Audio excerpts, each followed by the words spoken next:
오늘 우리에게 주시는 하나님의 말씀은 사도행전 11장 19절부터 26절까지입니다.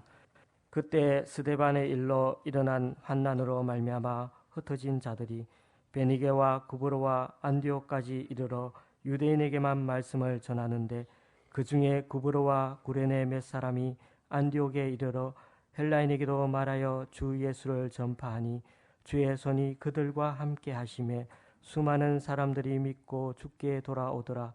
예루살렘 교회가 이 사람들의 소문을 듣고 바나바를 안디옥까지 보내니 그가 이르러 하나님의 은혜를 보고 기뻐하여 모든 사람에게 굳건한 마음으로 주와 함께 머물러 있으라 권하니 바나바는 착한 사람이요 성령과 믿음이 충만한 사람이라. 이에 큰 무리가 주께 더하여 지더라. 바나바가 사울을 찾으러 다소에 가서 만나매 안디옥에 데리고 와서 둘이 교회에 1년간 모여 있어 큰 무리를 가르쳤고 제자들이 안디옥에서 비로소 그리스도인이라 일컬음을 받게 되었더라. 아멘. 이방 세계 최초의 이방인 교회로 세워졌던 안디옥 교회는 지중해의 섬 구브로와 북아프리카의 항구 도시 구레네에서 온 몇 사람에 의해 태동되었습니다. 그 몇 사람의 이름이 밝혀져 있지 않은 것은 바로 그 사람들이 하나님의 영광을 위해서 겸손하게 자기 자신의 이름을 가리는 그리스도인들이었기 때문입니다. 그들에 의해 태동된 안디옥 교회로 인해서 이방 세계인 안디옥에 생명의 역사가 일어나고 있음을 전해들은 예루살렘 모 교회는 바나바를 안디옥 교회 목회자로 즉각 파송했습니다. 안디옥에 이른 바나바는 하나님께서 이방인에게도 베풀어 주신 구원의 은혜에 감격해하면서 안디옥 교회 교인들에게 굳건한 마음으로 주님께 붙어 있을 것을 권했습니다. 그리고 투철한 청지기 의식의 토대 위에서 매사 하나님의 소명에 순종하고 하나님의 선과 하나님의 공의를 실천하는 바나바의 헌신으로 안디옥 교회에는 날로 더 많은 사람들이 모여들게 되었습니다. 안디옥 교회 교인들이 늘어나자 바나바는 자기 혼자 더 이상 목회를 계속하는 것은 자신의 능력 밖의 일임을 절감하게 되었습니다. 바나바에게 동력자가 필요했습니다. 그때 바나바가 생각한 사람이 예전부터 바나바가 잘 알고 있던 그때까지 사울이라고 불리던 바울이었습니다. 당시 바울은 고향 다소에서 13년째 칩거하고 있는 중이었습니다. 바나바는 사람을 다소에 보내어서 바울로 하여금 자기 자신을 찾아오게 하지 않았습니다. 바나바는 무려 175km나 떨어져 있는 다소까지 바울을 직접 찾아가서 바울에게 자신과 함께 안디옥 교회를 공동 목회할 것을 제안했습니다. 바나바는 본문 24절의 증언처럼 그 정도로 착한 사람이었습니다. 바울은 바나바의 제안을 흔쾌히 수락했습니다. 바나바를 통해서 주님께서 바울 자신을 불러내고 계심을 믿었기 때문입니다. 본문 25절에서 26절의 증언을 보시겠습니다. 바나바가 사울을 찾으러 다소에 가서 만나매 안디옥에 데리고 와서 둘이 교회에 1년간 모여 있어 큰 무리를 가르쳤고 제자들이 안디옥에서 비로소 그리스도인이라 일컬음을 받게 되었더라.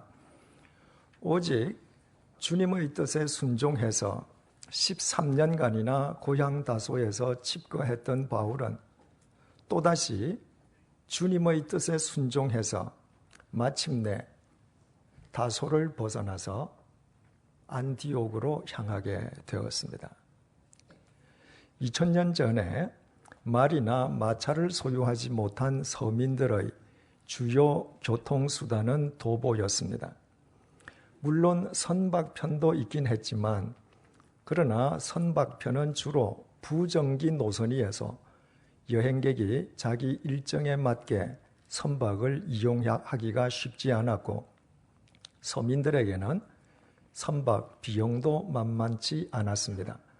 그래서 가난한 서민들은 아무리 먼 거리라도 그냥 걸어 다녔습니다. 본문의 바울과 바나바가 걸어서 다소에서 안디옥으로 향해 갔을 것임은 두말할 나위가 없습니다. 당시 사람들에게 175km 정도의 거리는 아무것도 아니었기 때문입니다. 그런데 다소를 출발해서 안디옥에 이르기 위해서는 반드시 아마누스 산맥을 넘어야만 합니다. 하늘을 찌를 듯이 솟아있는 아마누스 산맥이 얼마나 높고 험한지 제가 4년의 시차를 두고 현지를 답사했던 2번 모두 중턱 위로는 안개로 뒤덮여 있었습니다. 뱀처럼 계속 구불거리는 산을 올라가는 버스는 또 얼마나 힘들어하는지 용을 쓰는 버스의 엔진 소리에 제 숨이 헉헉 막힐 정도였습니다. 또 버스가 아마누스 산맥을 다 넘을 때까지 귀가 막혔다 뚫렸다를 몇 번이나 반복했는지 모릅니다. 그 높고 험한 아마누스 산맥을 바울은 바나바와 함께 걸어서 넘어간 것입니다. 그러나 바울이 아마누스 산맥을 넘은 것이 본문이 처음이었던 것은 아니었습니다. 바울은 본문 이전에도 아마누스 산맥을 2번이나 넘은 적이 있었습니다. 처음은 바울이 태어난 이래 처음으로 예루살렘 유학길에 올랐을 때입니다. 경건한 유대인들은 난생 처음으로 거룩한 성전이 있는 예루살렘을 찾아갈 때에는 순례자의 마음으로 반드시 걸어서 예루살렘을 찾아갔습니다. 20세 전후의 바울이 처음으로 아마누스 산맥을 넘어서 예루살렘을 찾아간 것은 성지 순례를 위함이 아니었습니다. 유대교의 총본산인 예루살렘에서 공부하고 유대교의 큰 지도자가 되겠다는 청운의 꿈을 품고 그는 아마누스 산맥을 처음으로 넘어간 것입니다. 자기 야망을 이루기 위해서 아마누스 산맥을 건너는 청년 바울의 보문은 얼마나 당당하고 늠름했을는지 능히 짐작할 수 있습니다. 그리고 본문의 시점에서 13년 전에 바울은 그 아마누스 산맥을 이번에는 거꾸로 되넘어 왔습니다. 고향에 이르기 위함이었습니다. 예루살렘에서 유대교의 큰 지도자가 되었기에 고향 사람들 앞에서 자기 자신을 과시하기 위한 금이 환향이 아니었습니다. 자기 고향에서 칩거하게 하시는 주님의 명령에 순종해서 그는 아마누스 산맥을 거꾸로 되돌아왔습니다. 그때까지 젊은 바울이 이룬 것이라고는 아무것도 없었습니다. 그의 손은 텅 빈 손이었을 뿐입니다. 따라서 예전에 청운의 꿈을 품고 보무도 당당하게 아마누스 산맥을 넘던 바울에 비한다면 아무것도 이룬 것이 없는 빈손으로 그 아마누스 산맥을 되넘어오는 바울의 모습은 영락없는 실패자의 모습처럼 보일 수 있습니다. 세 번째로 바울은 본문에서 아마누스 산맥을 또다시 넘어갔습니다. 이번에는 자신의 야망을 이루기 위해서가 아니라 주님의 명령에 순종해서 안티옥에서 바나바와 함께 공동 목회를 하기 위해서 아마누스 산맥을 넘어간 것입니다. 이처럼 바울은 오랜 세월에 걸쳐 3번씩이나 아마누스 산맥을 건너갔지만 그러나 그가 3번씩 건너갔던 아마누스 산맥은 전혀 변함없이 그 자리에 그대로 있는 가운데에 바울이 그 산맥을 넘을 때마다 그의 행보의 의미는 전혀 달랐습니다.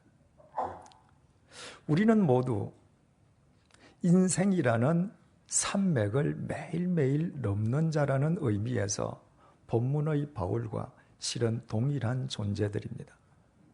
그렇다면 아마누스 산맥을 넘는 본문의 바울을 통해서 우리는 귀중한 교훈을 얻게 됩니다. 첫째, 자기 자신을 의지하고 인생 산맥을 넘는 것은 자기 생명을 스스로 해치는 백해무익한 자해 행위라는 것입니다.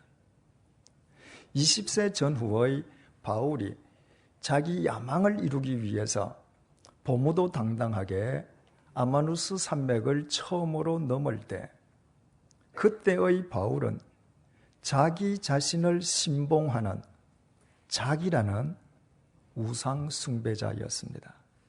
바울은 자신의 능력을 믿었고 자신의 지성을 믿었고 자신의 판단력을 믿었고 자신의 의지를 믿었고 자신의 신념을 믿었습니다. 그래서 바울이 한 것이 대체 무슨 일이었습니까? 자기 자신을 신봉하던 바울이 한 일이라고는 고작 진리를 짓밟고 예수 그리스도를 대적하고 수단과 방법을 가리지 않고 의로운 그리스도인들을 박해하는 것이었습니다. 진리가 때로 짓밟히는 것처럼 보이지만 그러나 진리는 절대로 짓밟히지 않습니다. 진리는 영원하기 때문입니다. 그래서 진리를 짓밟는 사람은 실은 진리를 짓밟는 것이 아니라 진리를 외면한 자기 자신을 짓밟는 것입니다. 십자가에 못 박혀 돌아가신 예수님께서는 죽음 속에 머물러 계시지 않았습니다. 죽음을 깨트리고 부활하심으로 영원한 생명의 구주가 되셨습니다. 그러므로 영원한 생명이신 예수 그리스도를 대적하는 것은 예수 그리스도를 대적하는 것이 아닙니다. 영원한 생명 앞에서 자기 자신의 생명을 스스로 거스르는 자기 반역의 행위일 뿐입니다. 또 예수님께서 마태복음 5장을 통해서 무엇이라고 말씀하셨습니까? 의를 위하여 박해를 받은 자는 복이 있나니 천국이 그들의 것임이라. 나로 말미암아 너희를 욕하고 박해하고 거짓으로 너희를 거슬러 모든 악한 말을 할 때에는 너희에게 복이 있나니 기뻐하고 즐거워하라. 하늘에서 너희의 상이 큼이라. 너희 전에 있던 선지자들도 이같이 박해하였느니라. 그러므로 의인을 박해하는 것은 결코 의인을 박해하는 것이 아닙니다. 의인을 박해하는 것은 그 의인으로 하여금 하나님 나라에서 하나님 상을 받도록 그를 도와주는 것을 의미하는 것이기에 결과적으로 의인을 박해하는 사람은 자기 자신에게 하나님의 화를 자초하는 자해 행위를 하고 있는 것입니다. 바울이 자기 자신을 신봉하고 있던 시절에 진리를 짓밟고 예수 그리스도를 대적하고 의로운 그리스도인들을 박해했지만 실은 그 모든 일들을 통해서 바울은 자기 자신을 스스로 죽이는 자해 행위를 하고 있었던 셈이었습니다. 만약에 주님께서 다메섹 도상에서 바울을 사로잡아 주시지 않았던들 바울은 일평생토록 자기 생명을 갉아먹는 자해 행위를 하다가 2000년 전에 이스라엘의 어느 공동묘지에서 한 줌의 흙으로 흔적도 없이 사라져버리고 말았을 것입니다. 대체 인간의 실상이 무엇입니까? 야고보서 4장 13절에서 14절이 대답해 줍니다. 들으라, 너희 중에 말하기를 오늘이나 내일이나 우리가 어떤 도시에 가서 거기서 1년을 머물며 장사하여 이익을 보리라 하는 자들아, 내일 일을 너희가 알지 못하는도다. 너희 생명이 무엇이냐? 너희는 잠깐 보이다가 없어지는 안개니라. 육체를 지닌 모든 인간은 설령 천하 제왕이라 할지라도 하나님 앞에서는 잠시 있다가 흔적도 없이 사라지는 안개에 불과할 뿐입니다. 태양 앞에서 안개가 안개 자신을 지킬 수 있겠습니까? 하나님 앞에서 안개에 불과한 인간에게 자기 자신을 지키거나 구원할 능력이 있겠습니까? 안개에 지나지 않는 인간이 자기 자신을 신봉하며 인생 산맥을 건너는 것이야말로 안개가 안개 자신을 지키려는 것처럼 백해무익한 자해 행위일 뿐입니다.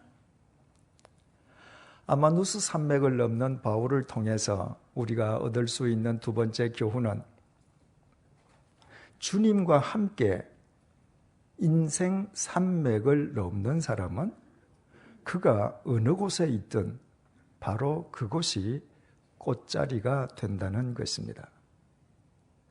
다메섹 도상에서 주님께 사로잡힌 바울은 그 즉각 다메섹에서 그 이후에는 예루살렘에서 예수 그리스도의 복음을 전하려고 했습니다. 그러나 주님께서 허락하시지 않았습니다. 그 대신 주님께서는 바울로 하여금 이미 우리가 알고 있는 것처럼 고향 다소에서 13년을 칩거하게 하셨습니다. 그래서 바울은 예전에 그토록 보무도 당당하게 넘어갔던 아마누스 산맥을 다시 되넘어와야만 했습니다. 예전에 당당하게 아마누스 산맥을 넘던 바울에 비한다면 젊은 나이에 아무것도 이룬 것이 없이 고향으로 되돌아가기 위해서 아마누스 산맥을 되넘는 바울의 모습을 사지가 축 처진 실패자의 모습으로 연상하기가 쉽습니다.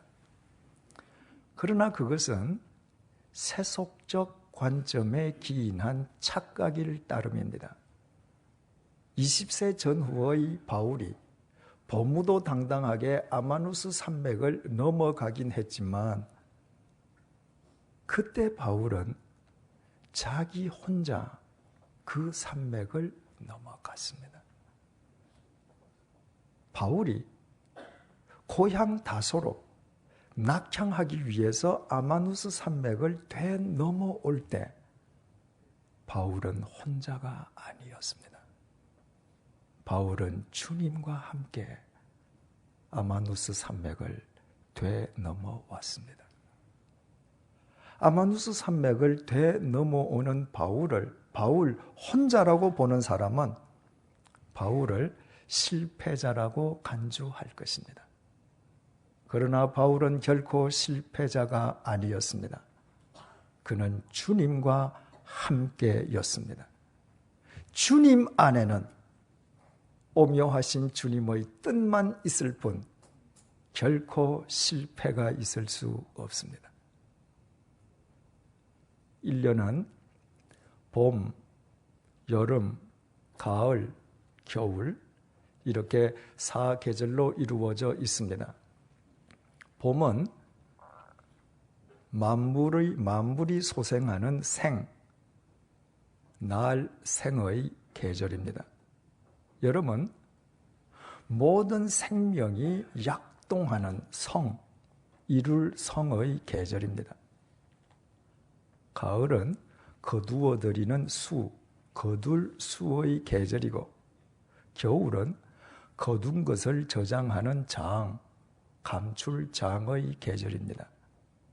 그런데 우리나라 한의학에서는 1년을 4계절이 아니라 5계절로 구분한다고 합니다. 즉 여름과 가을 사이에 장하, 길장자에 여름 하자를 써서 장하의 계절을 따로 구별한다고 합니다. 장하의 계절은 열매가 속으로 익어가는 계절입니다. 열매의 겉모양은 전혀 변하지 않는데 그 열매가 속으로 물어익는 계절이 바로 장하의 계절입니다. 장하의 계절이 이르기 전에 열매를 따면 이른바 풋열매가 됩니다. 모든 열매는 반드시 장하의 계절을 거쳐야만 농익은 참된 열매가 될 수 있는 것입니다. 바울에게 있어서 13년에 걸친 다소의 집권은 주님께서 그로 하여금 진리 안에서 농익은 사람이 되게끔 해 주시기 위해 베풀어 주신 장하의 은혜였습니다. 속으로, 질적으로, 영적으로 진리 안에서 무르익어가는 그 장하의 계절을 통해서 바울은 무엇을 먹든지 무엇을 마시든지 무엇을 하든지 오직 주님의 영광만을 위해서 살아가는 진정한 사도 바울로 빚어질 수 있었습니다.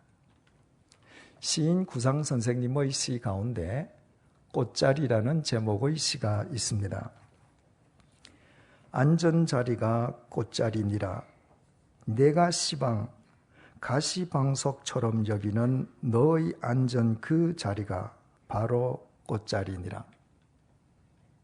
주님과 함께 인생의 산맥을 넘는 자에게는 소위 세상이 말하는 가시방석이 있을 수 없습니다. 주님과 함께 인생 산맥을 넘는 자에게 주어지는 모든 삶의 정황은 그를 진리 안에서 농익게 해주시려는 장하의 꽃자리이기 때문입니다. 이 사실을 일찍 터득했던 시편의 시인은 그래서 시편 119편을 통해서 이렇게 고백했습니다. 내가 고난을 당하기 전까지는 잘못된 길을 걸었으나 이제는 주의 말씀을 지킵니다. 고난을 당한 것이 내게는 오히려 유익하게 되었습니다. 그 고난 때문에 나는 주의 율례를 배웠습니다.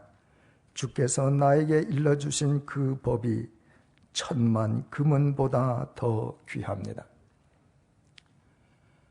아마누스 산맥을 넘는 바울을 통해서 우리가 얻을 수 있는 마지막 교훈은 주님과 함께 인생 산맥을 넘는 사람에게는 그의 지나간 그릇된 과거의 시간까지도 예수 그리스도 안에서 전혀 새로운 의미로 승화된다는 것입니다.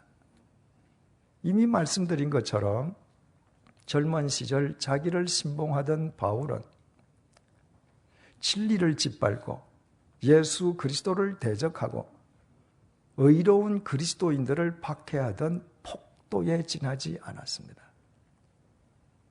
바울에게 있어서 그 기간은 없어야만 될 기간이었습니다. 그런데 그가 주님과 함께 인생 산맥을 넘기 시작하면서 그릇되었던 그의 모든 과거의 의미가 예수 그리스도 안에서 새로운 의미로 승화되었습니다. 본래 유대교 열렬 신봉자였던 바울은 구약 성경에 능통하지 않았습니까? 그래서 바울은 구약의 관점에서 예수 그리스도를 해석할 수 있었고 예수 그리스도의 복음으로 구약을 재해석할 수 있었습니다. 바울은 유대교 최고의 스승인 가말리엘의 제자였지 않습니까? 그래서 바울은 신약 성경을 3분의 1이나 기록할 수 있는 지적 능력을 갖추고 있었습니다. 바울은 예수 그리스도를 대적하던 사람이 아닙니까? 그래서 바울은 예수 그리스도를 대적하는 사람들에게 긍휼한 마음을 지닐 수 있었습니다. 바울은 의로운 그리스도인들을 수단과 방법을 가리지 않고 박해하던 격정을 지닌 인간이지 않습니까? 그래서 바울은 그 격정으로 주님을 위해 돌팔매질을 당할 수도 있었고 끝내는 주님을 위해 참수형까지 감수할 수 있었습니다. 마치 쓰레기처럼 폐기되어야만 했던 그의 그릇된 과거의 모든 경험들이 주님과 함께 아마누스 산맥을 넘는 바울에게 더없이 귀중한 신앙 자산으로 승화된 것이었습니다. 그래서 바울은 본문 이후에도 2번 더 아마누스 산맥을 걸어서 넘어갔습니다. 안티옥 교회를 목회하던 바울이 2차, 3차 선교 여행을 떠날 때 2번 모두 아마누스 산맥을 넘어 북쪽으로 걸어서 올라갔습니다. 이처럼 오직 주님을 위해 주님과 함께 아마누스 산맥을 기꺼이 넘던 그 바울에 의해 소아시아 반도가 유럽 대륙이 인류의 역사가 새로워지게 되었습니다. 주님을 위해 기꺼이 아마누스 산맥을 넘는 바울이야말로 주님과 함께 인생의 산맥을 넘는 자를 주님께서 얼마나 아름다운 도구로 쓰시는지 우리에게 생생하게 보여주고 있습니다. 모든 인간은 매일 인생이란 산맥을 넘는 존재들입니다. 어떤 사람은 청운의 꿈을 품고 보무도 당당하게 지금 인생 산맥을 넘고 있을 수 있습니다. 어떤 사람은 이미 자신의 야망이 무산된 채 마치 실패자처럼 예전에 그토록 당당하게 넘어갔던 인생 산맥을 거꾸로 되넘어오고 있을 수도 있습니다. 어떤 사람은 또 다른 인생 계획을 위해서 인생 산맥을 한 번 더 또다시 넘고 있을 수도 있습니다. 이처럼 인생 산맥을 넘는 사람들의 모습과 그 행보의 의미는 이 세상 사람들의 숫자만큼이나 각양각색이지만 중요한 것은 오직 주님과 함께 인생 산맥을 넘는 사람의 인생만이 영원한 가치와 의미를 지닐 수 있다는 것입니다.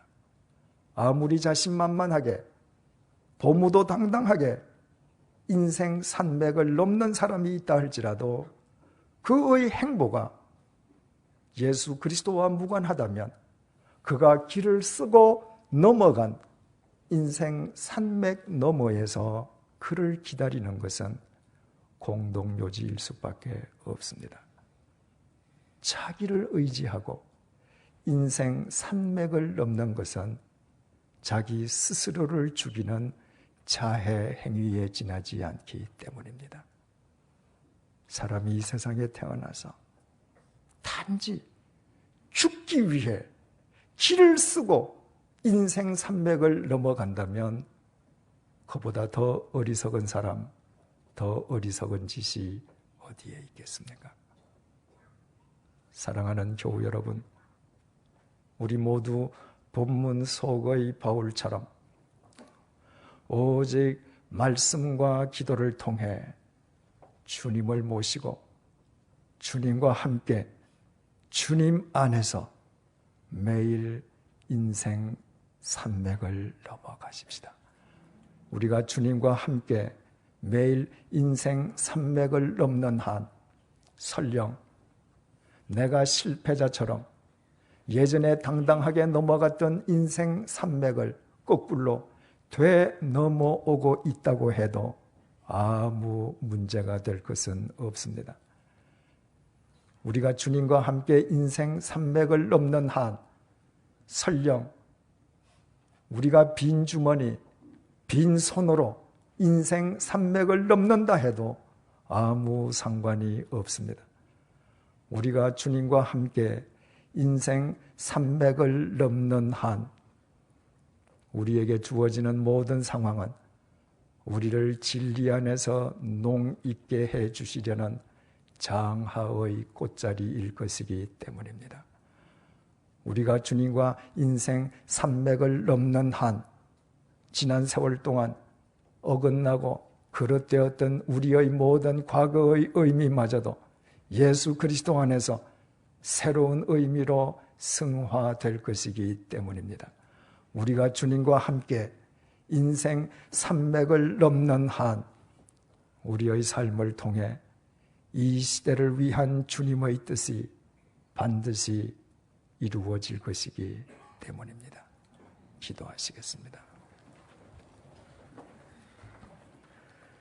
주님, 나는 그동안 나 자신이라는 우상을 숭배해 왔습니다. 나의 능력을 믿고 나의 신념을 믿고 나의 지성을 믿고 나의 판단을 믿고 내가 지닌 것들을 믿으며 나 홀로 내 인생 산맥을 넘어왔습니다.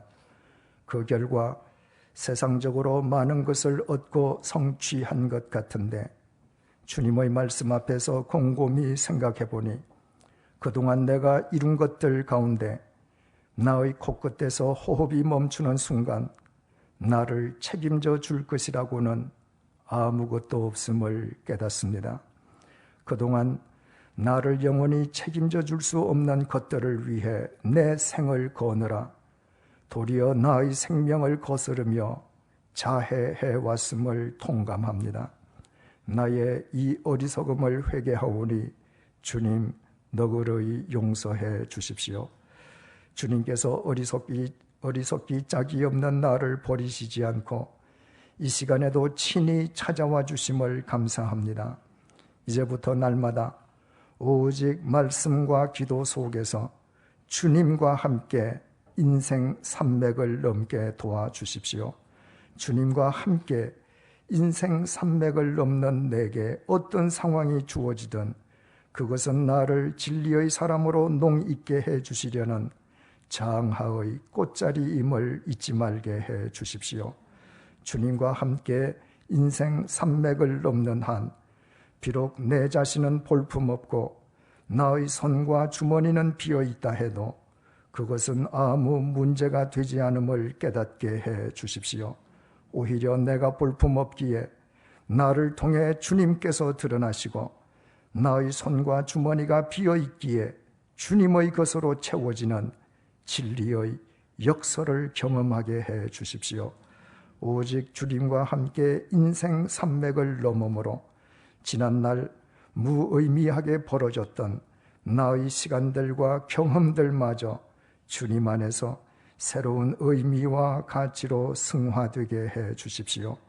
그리하여 주님과 함께 인생 산맥을 넘는 우리로 인해 이 시대 속에 매일 새날 새 역사가 펼쳐지게 해 주십시오. 예수님의 이름으로 기도드립니다. 아멘.